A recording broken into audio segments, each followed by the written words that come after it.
क्या देना चाहते हैं? ये अलाकार बने हुए हैं। पाकिस्तान मुखालफ जो बयानियां हैं उसकी यहाँ कोई गुंजाइश नहीं। जो नहीं यहाँ रहना चाहता जाए इंडिया में जाके रहे। ये मुल्क बड़ी मुश्किल से बनाया गया था। और ये रियासत हमारे बालदाद ने और ये फैसला किया था कि हम सारा कश्मीर आजाद करा के जो पाकिस्तान के साथ तलाक करेंगे। पाकिस्तान हमारी मंजिल है, हम पाकिस्तानी हैं, पाकिस्तान हमारा है। और पाकिस्तान के खिलाफ, अफवाज पाकिस्तान के खिलाफ कोई बर्दाश्त नहीं की जा सकती। अफवाज पाकिस्तान रात को जागती है और सरहदों में और हम आराम से चैन से सोते हैं। और अफवाज पाकिस्तान ही थी जिसने हिंदुस्तान को ये जवाब दिया है। जो मुतालबा था पानी और बिजली का, उस पे मैं वाहिद सियासतदान था, जिसने कहा ये दोनों जो मुतालबे हैं ये जायज है। और फिर हम सारे पूरी पार्लिमानी पार्टी हमारी 13 मेंबरान, अब हम 17 हो गए हैं। सरदार तनवीर नियाज़ साहब के आने के बाद, जावेद भट्ट के आने के बाद, नैयर साहब के आने के बाद, अली शान सोनी के आने के बाद, उस वक्त हम 13 गए वहाँ रवान सदर में। तो सदर से हमने ये गुजारिश की कि ये दोनों जो मुतालबे जायज है। उन्होंने कमाल मेहरबानी करते हुए वज़ीर आज़म को फोन करके ये मसला उठाया। ये तो जायज बात है। अब जब जत्थे ये कहें कि हम ये जो इस्लामिस्ट में बैठे हुए लोग हैं ये वो है, ये गालम गलोच की सियासत, ये तहजीबी बदतमीजी की सियासत पीटीआई से शुरू हुई और जाके इनको मुंतकिल हो गई है। और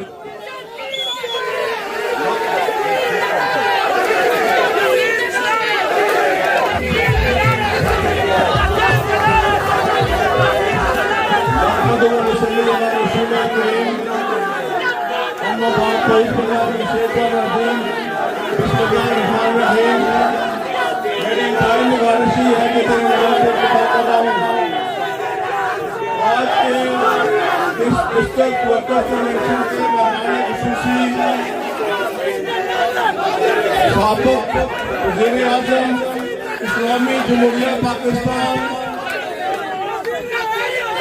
इज़्ज़त-माब जनाब राजा परवेज़ अशरफ साहब और साबिक़ वज़ीर आज़म आज़ाद कश्मीर सरदार तनवीर नियाज़ साहब,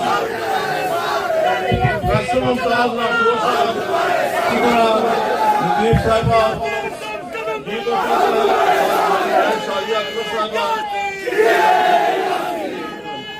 चाहता है कि इस अंदाज में बैठे सारे प्लीज बैठ जाए यार, हेलो बैठ जाओ। जी को चाहता है कि स्टेज पे और पंडाल में बैठे सारे भाइयों और दोस्तों के नाम लेके मुखातिब को बहुत लंबा आ जाएगा।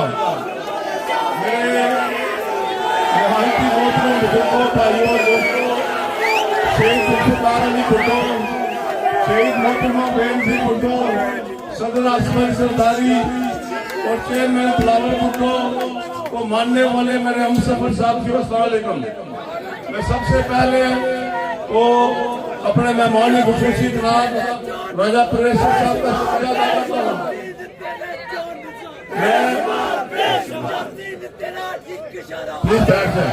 प्लीज बैठ जाए यार, बहुत करने टाइम नहीं है, मगरिब का टाइम है। राजा साहब से तकलीफ नहीं, हेलो प्लीज बैठे।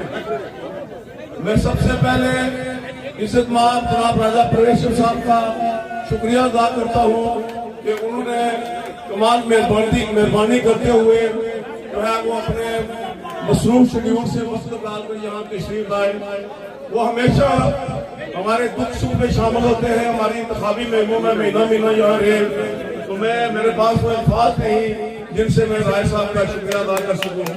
मैं आप सबका शुक्रिया अदा करता हूँ कि बड़े मुख्तसर से वक्त में 5 दिन के नोटिस पे आप यहाँ इतनी बड़ी तादाद में जमा हुए और जिस वालाना अंदाज में आपने राजा परवेज़ साहब का और दीगर साथियों का इस्तकबाल किया है, इस पर भी मैं आपका शुक्रगुजार हूँ।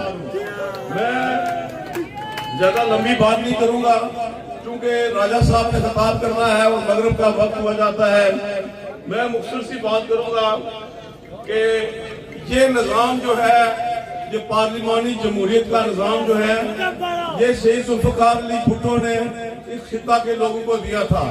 इससे पहले वज़ारत उमूर कश्मीर का एक जॉइंट सेक्रेटरी जब कोहाला आता था, वो आजाद कश्मीर की तकदीर के फैसले करता था। जब कोहाला आता था तो सदर आजाद कश्मीर उसको रिसीव करता था। प्लीज आप बैठ जाइए, प्लीज प्लीज यार, मेहरबानी करेंगे। वो जॉइंट सेक्रेटरी वज़ारत उमूर कश्मीर का जब कोहाला आता था आजाद कश्मीर के दौरे पे, वो आजाद कश्मीर का सदर उसे रिसीव करता था। ये एक म्यूनिसिपल कमेटी के लेवल की हुकूमत होती थी। शहीद जुल्फ़िकार अली भुट्टो ने जब पाकिस्तान में पार्लिमानी जमहूरियत दी, उन्होंने कहा आजाद कश्मीर के लोगों को भी पार्लिमानी जमहूरियत मिलेगी। और एक्ट 74 के तहत यहाँ ये पार्लिमानी जमहूरियत दी। इसके बाद जो है हम जैसे सारे लोग जो है, ये जो स्टेज बैठे, हम अवाम के वोट की पर्ची से, आपको एक पर्ची मिलती है 5 साल के बाद, और आपका हक होता है कि किसको अपना नुमाइंदा चुने। आपकी वोट की पर्ची से हम अवाम में पहुंचते हैं। और इस पर मैं समझता हूँ शहीद जुल्फ़िकार अली भुट्टो को जितना भी खराजे अकीदत पेश किया जाए वो कम है। पाकिस्तान पीपल्स पार्टी इस मुल्क की वाहिद सियासी जमात है जो एक सोच और फिक्र और नजरिए की बुनियाद पर कायम हुई। दीगर जमातें, कभी अयूब खान ने कौशल मुस्लिम लीग बना ली, कभी याहिया खान ने कन्वेंशन मुस्लिम लीग बना ली, ज़ियाउल हक ने कायदे-ए-आज़म मुस्लिम लीग बना ली, और नजरेजो मुस्लिम लीग और मुशर्रफ ने कायदे-ए-आज़म। तो ये सारी जमातें जो है इस तरीके से बनती हैं, डिक्टेटरल नहीं।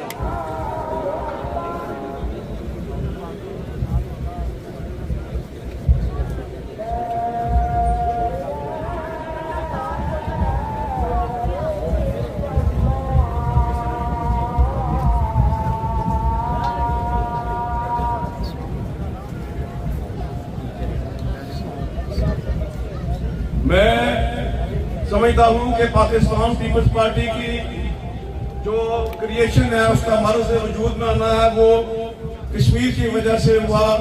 शहीद जुल्फ़िकार अली भुट्टो ने जब वो वजीर खारजा थे, तब भी उन्हें दुनिया के हर प्लेटफॉर्म पे, अक़वाम मुत्तहिदा की जनरल असम्बली में हर जगह टोक अल्फाज में कश्मीरियों के हक़ फ़दारादियत की हमायत की और मसला कश्मीर को इंटरनेशनलाइज किया, पोलिटिसाइज किया। इसी तरह शहीद मोहतरमा बेनज़ीर भुट्टो का भी जो नजरिया कश्मीर का, भुट्टो साहब का, उसको लेकर उन्होंने भी हमेशा कश्मीरियों के इस हक की जो है वो हमेशा तर्जमानी की। और शहीद जुल्फ़िकार अली भुट्टो का वो कोई कारनामा जिससे पाकिस्तान न्यूक्लियर ताकत बना, शहीद मोहतरमा बेनज़ीर भुट्टो का वो कारनामा जिससे पाकिस्तान मिसाइल टेक्नोलॉजी बना, ये वो कारनामे हैं जो रहती दुनिया तक याद रखे जाएंगे। आज अल्लाह के फजल करम से पाकिस्तान की बहादुर फौज ने फील्ड मार्शल सैयद आसिम मुनीर की क़यादत में जिस तरीके से हिंदुस्तान के तकब्बर को, उसके गुरूर को खाक में बुलाया, ये उस पर जितना भी उन्हें खराज तहसीन पेश किया जाए वो कम है। और शहीद जुल्फ़िकार अली भुट्टो और शहीद मोहतरमा बेनज़ीर भुट्टो को जितना भी खराज अकीदत पेश किया जाए वो कम है। आज अल्लाह के फजल करम से इस जंग के बाद हिंदुस्तान का जो तकब्बर था, जो गुरूर था, वो पाकिस्तान की बहादुर फौज ने खाक में मनाया। और दुनिया इस बात की मोतरफ हो गई कि पाकिस्तान न सिर्फ इस खिता की एक बड़ी दफाई ताकत है, बल्कि दुनिया की एक बड़ी दफाई ताकत बन के जो है वो उभरा है। और कल परसों जो माहिदा दफाई माहिदा हुआ है सऊदी अरेबिया के साथ, उससे भी आपको अंदाजा हो गया होगा। इंशाल्लाह मशरक़ वुस्ता के, मिडिल ईस्ट के दीगर ममालिक में इंशाल्लाह पाकिस्तान के साथ जो है दफाई मायने करेंगे। इसलिए कि इसराइल जो एक सियोनी मुल्क है और जो एक दरिंदा सिर्फ ये दुनिया में दो हुक्मरान नरेंद्र मोदी और नेतन्याहू ये ऐसे लोग हैं जो इंसानियत के कातिल हैं और ये आपस में मिले हुए हैं। और जिस तरीके से उसने गजा में जो है वो कत्लेआम किया, फिर सीरिया पे हमला किया, शाम पे, फिर लेबनान पे किया, फिर यमन पे किया, फिर ईरान पे किया। आज अल्लाह के फजल करम से हमारे इस्लामी उम्मा के जो मालिक हैं उनको ये एहसास हो गया है कि पाकिस्तान ही इस दुनिया की वो ताकत है जो इन बदमाशों का जो है वो मुकाबला कर सकता है। तो मैं ये समझता हूँ कि ये आज का ये अजीम शान इज्तिमा हमारी नजरियाती तहकीकारी के लिए, इज्तिमाई नजरियाती तहकीकारों के खिलाफ एक चैलेंज है। आज कोटली के अवाम ने इंडिया पाकिस्तान और तहरीक आज़ादी कश्मीर के हक में अपना फैसला दे दिया है। मैं ये समझता हूँ एक्शन कमेटी जो मुतालबा था पानी और बिजली का, उस पर मैं वाहिद सियासतदान था जिसने कहा ये दोनों जो मुतालबे हैं ये जायज है। और फिर हम सारे पूरी पार्लिमानी पार्टी हमारी 13 मेंबरान, अब हम 17 हो गए हैं। सरदार तनवीर नियाज़ साहब के आने के बाद, जावेद भट्ट के आने के बाद, नैय्यर साहब के आने के बाद, अली शान सोनी के आने के बाद, उस वक्त हम 13 के 13 गए वहाँ ऐवान सदर में। तो सदर से हमने ये गुजारिश की कि ये दोनों जो मुतालबे जायज है। उन्होंने कमाल मेहरबानी करते हुए वज़ीर आज़म को फोन करके ये मसला उठाया। ये तो जायज बात है। अब जब जत्थे ये कहें कि हम ये जो असेंबली में बैठे हुए लोग हैं ये वो है, ये गालम गलोच की सियासत, ये तहजीबी बदतमीजी की सियासत पीटीआई से शुरू हुई और जाके इनको मुंतकिल हो गई है। और जिस तरीके से ये जो है वो सियासतदानों के खिलाफ, सियासतदान जो है वो आपके वोट की पर्ची से असेंबली में पहुंचते हैं। मैं कहता हूँ इन्हें अगर इतना ही घमंड है अपनी मकबूलियत पर, तो election is just round the corner. 10 महीने रह गए हैं, लड़े इलेक्शन। आटे और दाल का मालूम हो जाएगा, दूध का दूध और पानी का पानी हो जाएगा। फिर आप आकर आप जो है वो आके असेंबली में आईडी पर नहीं करें। ये जहाँ तक हड़तालों का तल्लुक है, इन हड़तालों से लोग जो है वो तंग आ चुके हैं। और मैं ये समझता हूँ कि इस दफा जो ये 29 तारीख की जो उन्होंने कॉल दी है, इस पे आप सब दोस्तों को जो है वो डट कर जो है अपनी दुकानें खोलनी चाहिए। ये कोई जो खुद दुकान बंद करेगा उसे करने दें, लेकिन अगर कोई ये एक्शन कमेटी बदमाशी से ये कोई दुकान बंद करेगी तो उसकी इजाजत नहीं दी जा सकती। जब को ये निजाम जो दिया गया है इसको डिस्टर्ब करने के लिए इजाजत नहीं दी जा सकती। और मैं समझता हूँ तहरीक इंसाफ 5 अगस्त को एहतजाज करती है, जिस दिन जो है वो एक्शन कमेटी नती सितंबर ऐसे दिन जिसमें भारत ने नाम सर्जिकल स्ट्राइक किया। ये पैगाम क्या देना चाहते हैं? ये अलाकार बने हुए हैं। पाकिस्तान मुखालिफ जो बयानियां हैं उसकी यहाँ कोई गुंजाइश नहीं। जो नहीं यहाँ रहना चाहता जाए इंडिया में जाके रहे। ये मुल्क बड़ी मुश्किल से बनाया गया था और ये रियासत हमारे बालदाद ने और ये फैसला किया था कि हम सारा कश्मीर आजाद करा के जो पाकिस्तान के साथ तलाक करेंगे। पाकिस्तान हमारी मंजिल है, हम पाकिस्तानी हैं, पाकिस्तान हमारा है। और पाकिस्तान के खिलाफ, अफवाज पाकिस्तान के खिलाफ कोई बर्दाश्त नहीं की जा सकती। अफवाज पाकिस्तान रात को जागती है और सरहदों पे और हम आराम से चैन से सोते हैं। और अफवाज पाकिस्तान ही थी जिसने हिंदुस्तान को ये जवाब दिया। अदरवाइज आपको पता है नरेंद्र मोदी इंतहाई मकरू और ग्रमणे जहन रखने वाला शख्स है और उसका तकबर जो है खाक में बनाया। तो मैं चूंकि राजा साहब ने खिताब करना है, मैं ज्यादा वक्त नहीं लेना चाहता। मैं आपके उनके दरमियान आई नहीं रहना चाहता। मैं एक बार फिर आपका दिल की गहराइयों से शुक्रिया अदा करता हूँ। और साथ ही मैं आप सारे नौजवानों से गुजारिश करता हूँ कि कल जो है वो राला कोर्ट में तमाम सियासी जमातों के कायदीन जो है वहाँ होंगे। जलसा बड़ा किया जा रहा है इस्तेकाम पाकिस्तान के हवाले से। तो मेरी आपसे गुजारिश होगी कि जिस जज्बा खलूस के साथ, जिस जोश और खरोश के साथ, जिस प्यार और मोहब्बत के साथ आज यहाँ आ पाए, इसी तरह जो है वो राला कोर्ट भी चले।